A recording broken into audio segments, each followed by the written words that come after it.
大家好，歡迎返嚟我嘅廚房，喺自己嘅廚房輕鬆做出幸福嘅味道。我哋今日做酥炸芝士蝦球，呢個係一道融合咗海鮮同埋芝士香味嘅菜式，芝士愛好者千祈唔好錯過哦。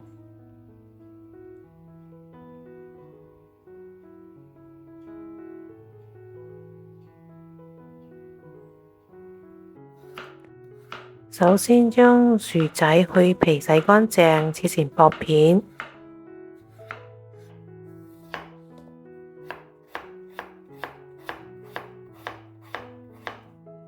全部切後都要放喺個碟裏面，開中火蒸佢25到30分鐘，蒸到佢腍為止。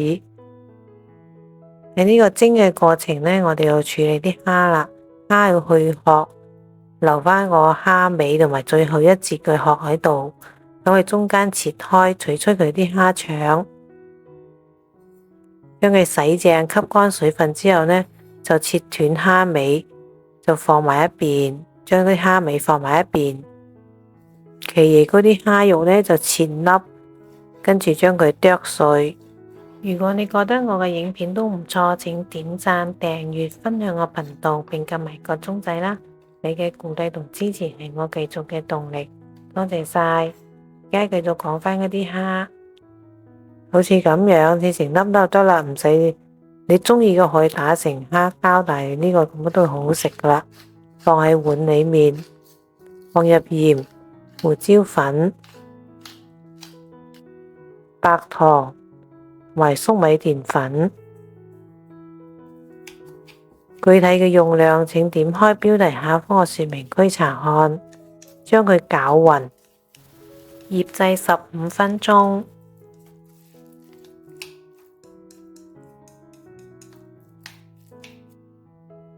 而家嗰啲薯仔已經蒸到爛晒啦，筷子好容易就將佢碌開。咁趁住佢熱呢，就將啲薯仔整碎成薯泥。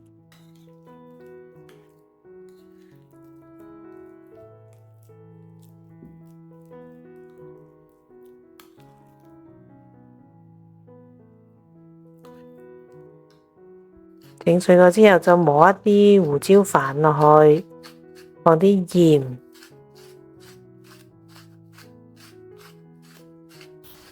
同埋粟米澱粉，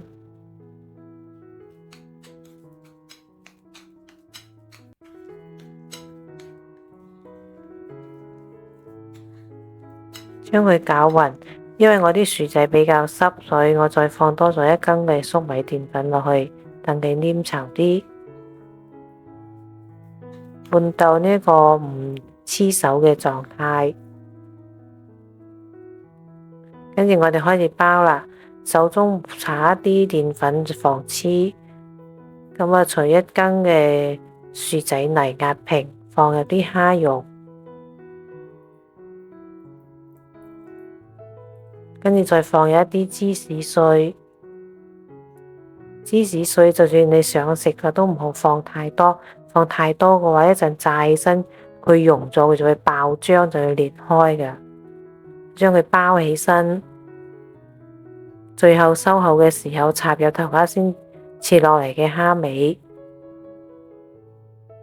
將佢收口，壓緊，整形。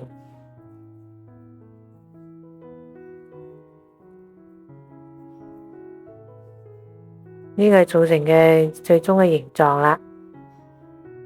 全部做好之後，準備3個碗，一個碗嚟放麵包糠，另外一個碗打入1粒雞蛋，將雞蛋打散雞蛋液，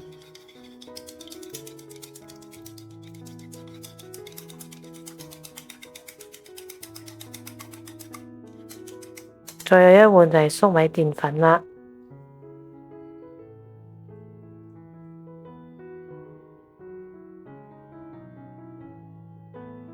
咁啊，攞一個蝦球，先沾滿粟米澱粉，再放入蛋液裏面，黐上啲蛋液，要成個都有蛋液喎。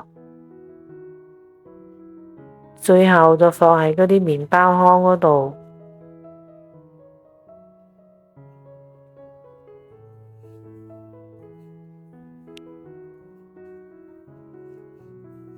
黐滿麵包糠之後呢，就將佢整形壓緊啦。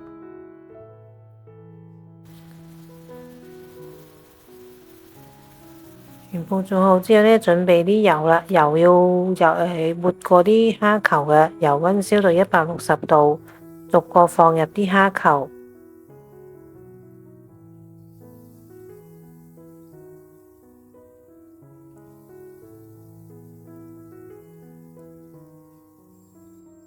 大概炸佢2分鐘，到嗰啲蝦球變成金黃色。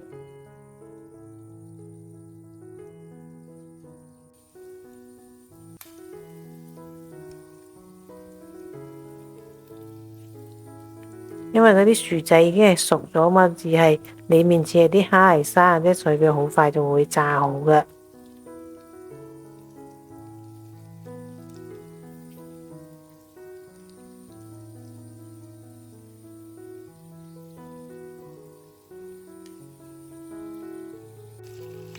炸到金黃色之後撈起，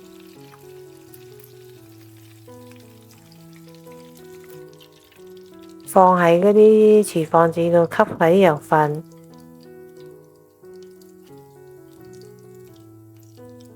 一次唔好放太多，所以我分咗係2次炸嘅。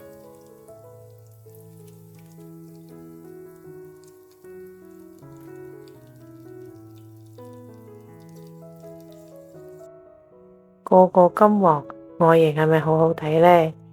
可以搭配番茄醬啊、芥末醬或者甜辣醬食用。切開一個睇下，炸咗之後嘅係外皮酥脆，裡面啲蝦肉鮮美，啲薯仔泥呢又軟滑喎，芝士又濃郁，而且有拉絲嘅效果㗎，係一道唔錯嘅外酥裡嫩、香濃拉絲、深受大眾喜歡嘅宴客菜嚟㗎。